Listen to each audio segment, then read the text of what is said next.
Okay, we are on chapter 5, which is Tommy. In the last chapter, remember, Little Bear got hurt by the horse, and Omri threw a World War I medic into the cupboard, and he locked the cupboard, and you could hear him. So what do you think is going to happen? Okay, chapter 5 is Tommy. Omri felt himself grow weak. What an idiot he'd been, not to have realized that the man, and not just the medical bag, would be changed. Or had he? After all, did he need more than just another bandage, the right size, or did he need someone that was also the right size for the Indian? And unless he was sadly mistaken, that is just what was waiting inside the magic cupboard. So he unlocked the door.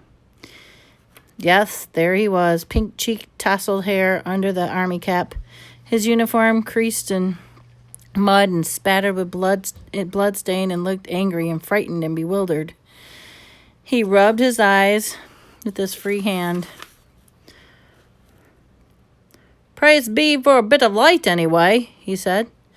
"What the—" And he opened his eyes, and he saw Omri.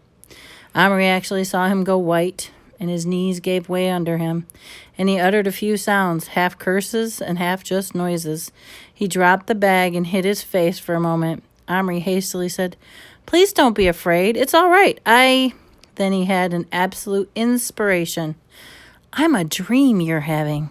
I won't hurt you. I just want you to do something for me, and then you'll wake up." Slowly the little man lowered his hands and looked up again. "A dream, is it? Well, I should have guessed. Yes, course it would be. The whole rotten war's a nightmare.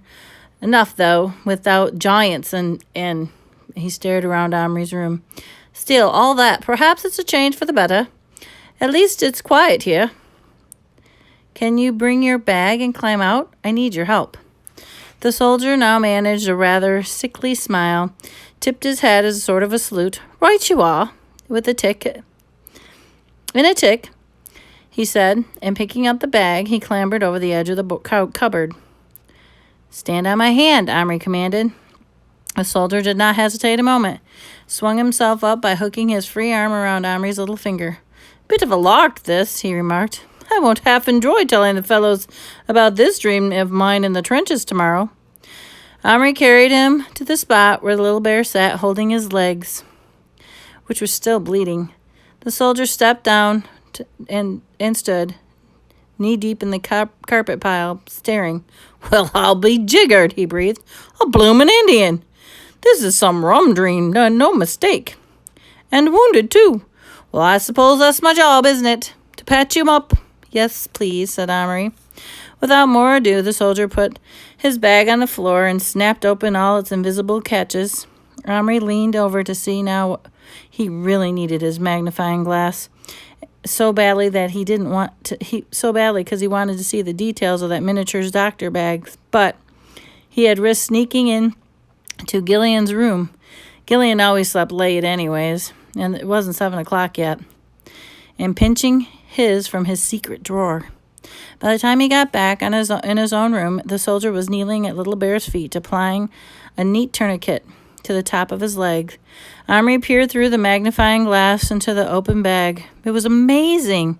Everything was there. Bottles, pill boxes, ointments, some steel instruments, including a tiny hypodermic needle, and many rolls of bandages, as many as you could want. Omri then ventured to look at the wound. Yes, it was pretty deep. The horse must have gotten him a terrific kick. That reminded him, where was the horse? So he looked around in fright, but as soon as he saw it trying to forlornly eat the carpet, I must go get some grass, thought Omri. Meanwhile, offering it a small piece of stale bread, which it ate gratefully, and then some water in a tin lid. It was odd how the horse was not frightened of him. Perhaps he couldn't see him very well. "Well, there now, that will do it," said the soldier, getting up. Omri looked at the Indian's leg through the magnifying glass. The wound was bandaged beautifully. Even Little Bear was examining it with obvious approval. "Thank you very much," said Omri. "Would you like to wake up now?" "Oh, might as well, I suppose. Not that there's much to look forward to, except mud and rats and German shells from coming over. Still, got to win the war, haven't we? Can't desert, even in this dream, not for long. That is, duty calls, and all that, eh? Omri gently picked up the soldier and put him in the cupboard. Goodbye, he said. Perhaps sometime you could dream me up again. A pleasure, said the soldier cheerfully. Tommy Atkins at your service. Any night, except when there's an attack on. None of us can go to sleep during that, to speak of then, he said. And Omri gave him a smart salute. And he gave one to Omri back. Regretfully, Omri shut the door and locked it. He was tempted to keep the soldier, but he was too complicated just now anyway. He could always bring him back to life again if he liked. A moment or two later, he opened the door again. And there he was, the orderly bag in hand, standing just as Omri had left him with a salute. Only now, he was plastic again. Little Bear said calmly, pulling on his blood-stained leggings. Good magic, he remarked. Leg feel good. Little Bear, what will you do all day while I'm at school? You bring tree bark. Little Bear make longhouse. What's that? Iroquois house. Need earth, stick, posts, and earth. Posts. Earth, posts, bark. Not forget food, weapon, tools, pots, water, fire. There were no quarrels at breakfast that morning, so Omri gulped down the rest of his eggs and ran into the greenhouse. He found a seed tray already full of soil, well pressed down. He carried that secretly upstairs and laid it on the floor behind the dressing-up crate, which he was pretty sure his mother would never shift, even if she was cleaning that day. Then he took up his penknife and went out again. Fortunately, one of the trees in the garden had sort of bark that was coming off easily, a silvery flaky kind, so he cut off a biggish strip, then another, to make sure. How long was a longhouse anyways, he wondered.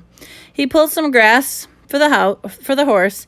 He cut up a bundle of thin, strong, straight twigs and stripped them all of leaves. Then he went back up to the room and laid all these offerings beside Little Bear, who was seated outside the teepee, apparently saying his prayers. Omri, his mother called from downstairs. Time to go. Omri took out his pocket, the corner of the toast that he saved for breakfast, and cleaned it off at last, and the corned beef in the tin. There was some corn left as well, although it was getting kind of dry. He filled up the Action Man's beaker with some water from the bathroom, pouring a little on the horse's drinking lid, and the horse was munching the fresh grass with every sign of enjoyment. Omri noticed his bridle had been replaced with a halter cleverly made of the length of thread. Omri! Just coming? The others have gone. Hurry up, you'll be late. One last thing. Little Bear couldn't make a longhouse without some kind of tool besides a knife. He needed an axe. Frantically, Omri rummaged through his biscuit tin. Ah, there you go, a knight, wielding a fearsome-looking battle axe. It wasn't right, but better than nothing. It would have to do. In a second, the knight was locked in the cupboard. Omri! 1 second. What are you doing? Crash. The axe was being used on the inside of the cupboard. Omri wrenched the door open, snatched the axe out of the startled hands of the knight, who had just in time for one horrified look as he was reduced again to a piece of plastic. Never mind, he had looked most unpleasant, just as knights must have looked when they were murdering poor Sacrins in Palestine. Omri had very little time for knights. The axe was a beauty, though, shining steel with a sharp edge on both sides of the head, and long and heavy with a heavy steel handle. Omri laid it at Little Bear's side. Little Bear. But he was still in a trance, communicating with the ancestors, Omri supposed. Well, Little Bear would find everything he had when he came to, and there was quite a trail of split earth behind the crate. Omri flashed down the stairs, grabbed his parka and his lunch money, and was out the door and gone.